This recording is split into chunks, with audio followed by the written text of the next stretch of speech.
Welcome back to the Deep Dive. I'm your host, and today feels a little different than our usual format. It really does. I'm our resident mentorship expert, and Right. usually we're looking at things from, 30,000 feet. Right, tracking trends or analyzing history. But today, Yeah. we are landing the plane. Yeah. We're getting right down into the trenches. Getting highly practical. Exactly. Yeah. Because today, we have a very specific high-stakes mission. We are prepping you, the volunteer mentor team, for the upcoming Lesson 3 session at Martin County PL. And for everyone listening, I want to be super clear right up front. This is not some theoretical chat about the philosophy of mentorship. Yeah. This is a field guide. Yeah. This is specifically for you, the people who are going out this Tuesday, sitting in those folding chairs, and looking a group of somewhat skeptical teenagers in the eye. Which is, let's just be totally honest about that dynamic for a second. Right. We've talked to you guys. We know the vibe. There's a very specific kind of friction that happens right before these sessions. Oh, the car ride friction. Yes. You're driving to the PL Center, gripping the steering wheel, and there's this nagging voice going, I am not cool enough for this. I'm in my work clothes. I'm exhausted. I'm about to walk into a room of 15-year-olds. What if I say the wrong thing? What if it's just, dead awkward silence? And that fear, the fear of the awkward silence, that is honestly the #1 killer of effective mentorship. Because it makes you panic. It makes you talk way too much. It makes you try to fill the void with long lectures. And that is exactly what we want to avoid on Tuesday. So our job today is to kill that fear for you. We've gone through the Lesson 3 attitude curriculum, the facilitator guides, all the source material, and we are boiling it down into a battle plan. So you can walk into that room not just hoping to survive the hour, but actually ready to spark a real shift. To do that, I think we need to start by completely redefining the job description. Because a lot of mentors, especially, high-achieving, successful people, walk in wearing the wrong hat. Absolutely. They think they need to be the teacher. Or the savior. Like, I am here to impart my vast wisdom and fix your life. Which is the fast track to losing the room. If you go in trying to fix them or trying to control their behavior, you have already lost before you sit down. So what's the right hat? For this specific session on attitude, I want you to visualize 3 very different roles. You are a mirror, an anchor, and an interrupter. Okay, I like the sound of that. Let's break those down. Mirror implies that you aren't really creating anything new, right? Correct. You aren't there to fix the youth. You are there to reflect what they are showing you so that they can see it. Because they might not realize how they're coming across. Exactly. A lot of these kids think they're just, keeping it real.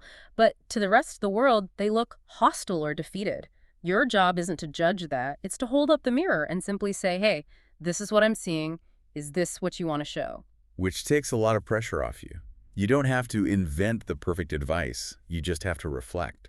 What about the anchor? Well, the room is going to get noisy. It's a room full of teenagers, or it might get really emotional. Being the anchor means you do not get swept up in their storm. You hold your ground. Right. If they get loud, you get quiet. If they get angry, you stay steady. You are the weight that keeps the whole circle from just drifting off into chaos. And then there's the interrupter, which sounds a little aggressive, honestly. Are we just cutting them off? It is a benevolent interruption. We're interrupting the spiral. Ah, the negative spiral. You know exactly how it goes. One kid complains about a teacher, then another joins in, and suddenly the whole room is just a massive gripe fest. Right. The interrupter steps in and says, pause. We're spiraling. Let's reset. You are there to stop the momentum of negativity before it consumes the entire hour. Okay, so that is the posture. Mirror, anchor, interrupter. Now let's get into the actual ammo. The source material for this week is Lesson 3, which is all about attitude. And looking at the text, it is built around 2 massive metaphors.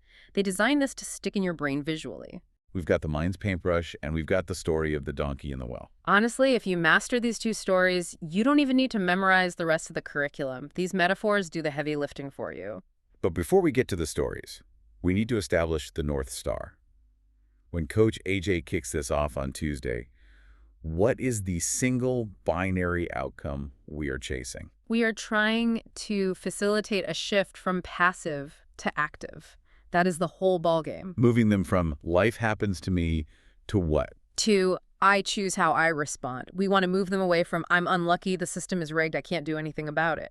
That sounds simple on paper, but let me play devil's advocate here. Go for it.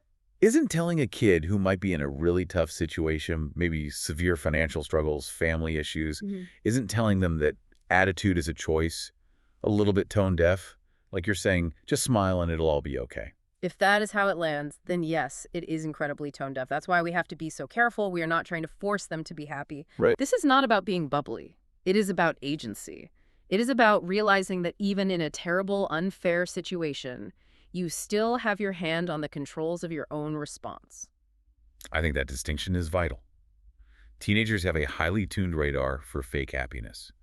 If a mentor comes in with that toxic, good vibes only energy, they're going to get eaten alive. Oh, they will check out immediately. You cannot fake this. If your goal is to make them smile more, you lose.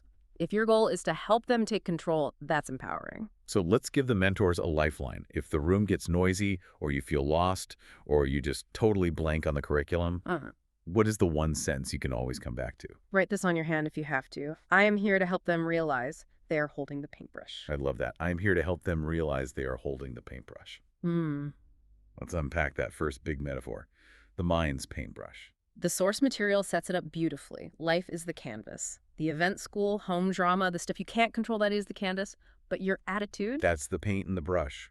Exactly. You are the one painting the picture. And the text makes a really interesting point about attraction here.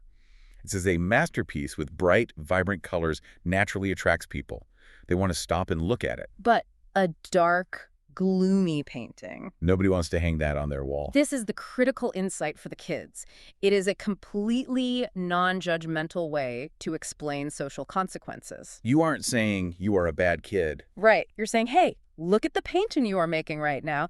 It is dark, gray, and black. And the reality of the world is people do not want to be around that. It frames attitude not as this, like, moral virtue, but as a competitive strategy. It is entirely tactical. If you want people to support you, you have to paint something they actually want to look at. So, practically speaking, you're a mentor, you're sitting in the circle. What are the signals? What are you listening for to know it's time to use this metaphor? You are hunting for victim language. That is your trigger. Like what? Give me examples. You'll hear things like, my teacher always fails me, or my mom never listens, or I got in a fight, but it totally wasn't my fault. Okay, pause right there. Yeah. Because the instinct for any rational adult hearing that is to start litigating the facts. Yes. You want to ask, well, did you turn in your homework? Did you start the fight? And that's a trap, isn't it? It is the ultimate trap. Do not litigate the facts. You weren't there. You will lose that argument every single time because the kid will just dig their heels in. So what is the mentor move? You pivot to the metaphor. You validate the feeling, but you challenge the painting. Give me the script for that. You say, hey, pause, that sounds really frustrating, but listen to how you're describing it right now. That is a lot of dark paint you are throwing on the canvas. Is that the picture you want us to see? Wow, that's good. It completely sidesteps the truth of the event and focuses entirely on their current reaction. It appeals to their autonomy. You're basically asking, you are the artist here, so why are you choosing gray? It forces them to look at the brush in their hand rather than pointing the finger at whoever they're mad at. Exactly. It's respectful, but it cuts right through the noise. Okay, let's move to the second pillar of this lesson. And honestly, this is the story that I think stays with people for years. The donkey in the well. It's a classic. And for Tuesday's session, this story is your emotional anchor. For anyone who hasn't read the lesson plan yet, let me set the scene. A farmer has an old donkey. One day, the donkey wanders off and falls into a deep, dry well. The animal is terrified. Right. It's crying, making that horrible braying sound. The farmer runs out, looks down, and tries to figure out a rescue plan. But he does the math. The donkey is old, the well is dry, it needs to be covered up anyway. So he makes a cold calculation. Brutally cold. Yeah. He decides it's not worth the effort. He decides to just bury the donkey alive. Which is pretty dark. It is. But in a room full of teenagers, you immediately have their attention because this is not some fluffy fairy tale. So the farmer calls his neighbors, they grab shovels, and they start shoveling dirt down into the well. Dirt starts hitting the donkey's back. The donkey panics, crying, freaking out. It is a nightmare.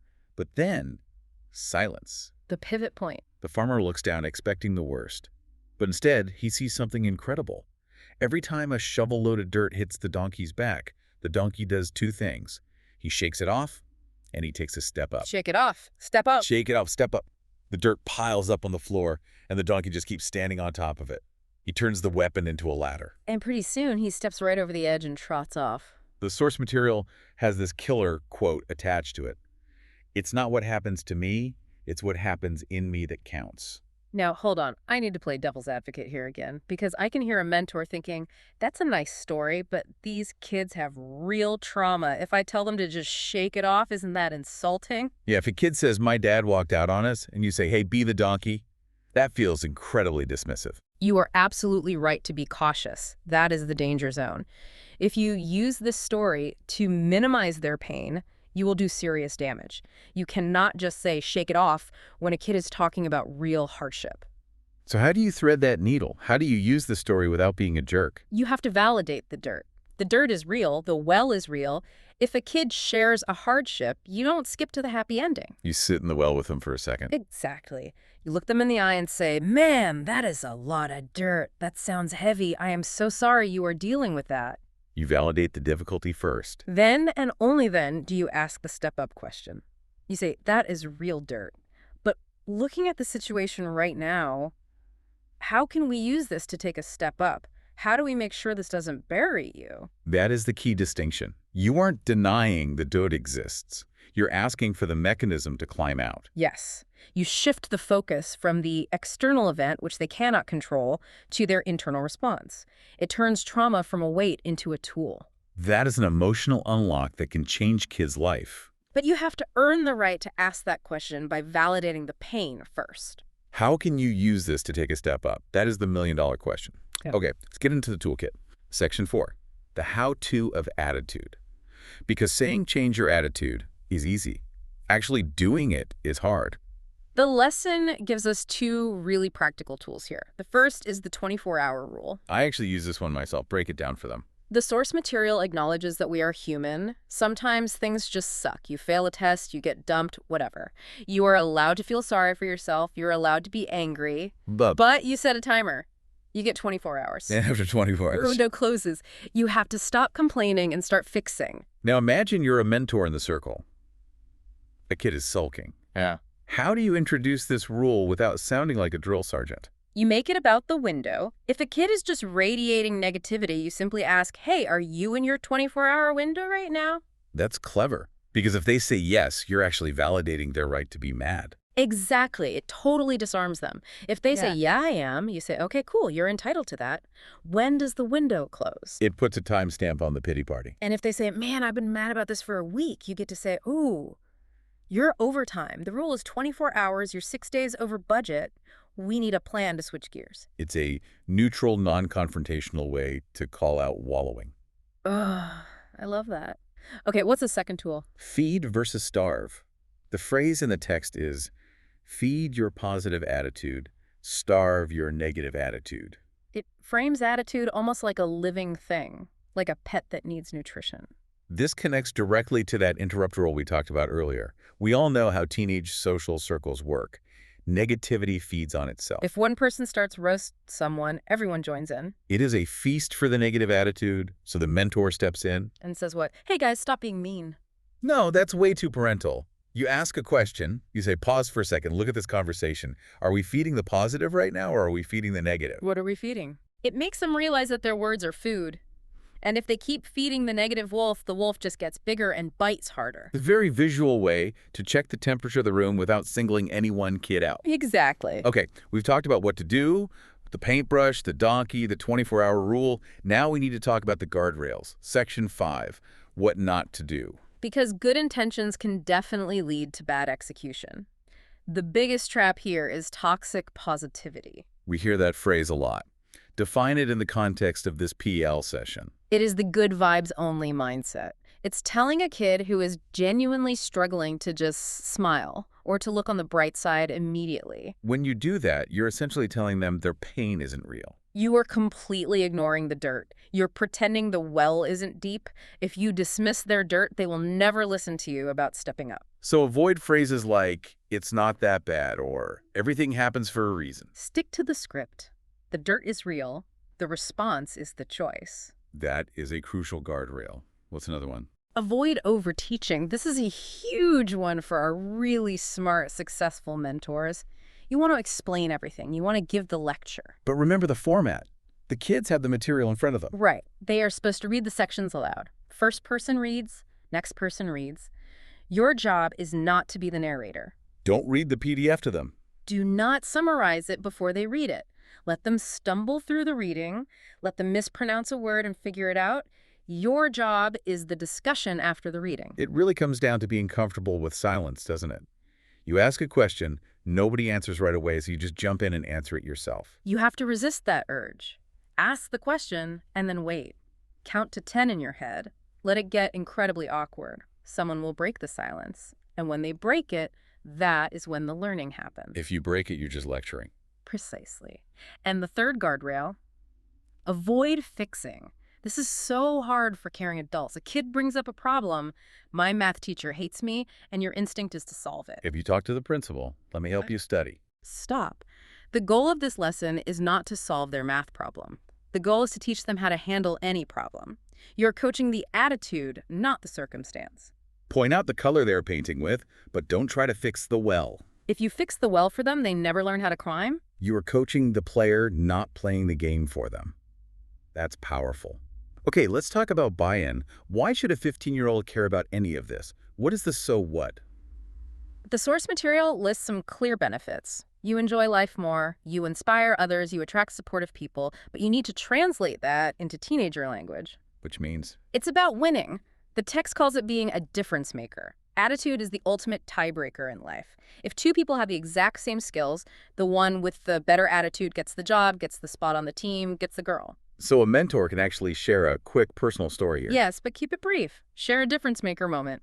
Hey, I hired a guy once not because he was the smartest, but because he didn't complain when things got incredibly hard. Frame attitude as a competitive advantage. It's not just about being nice.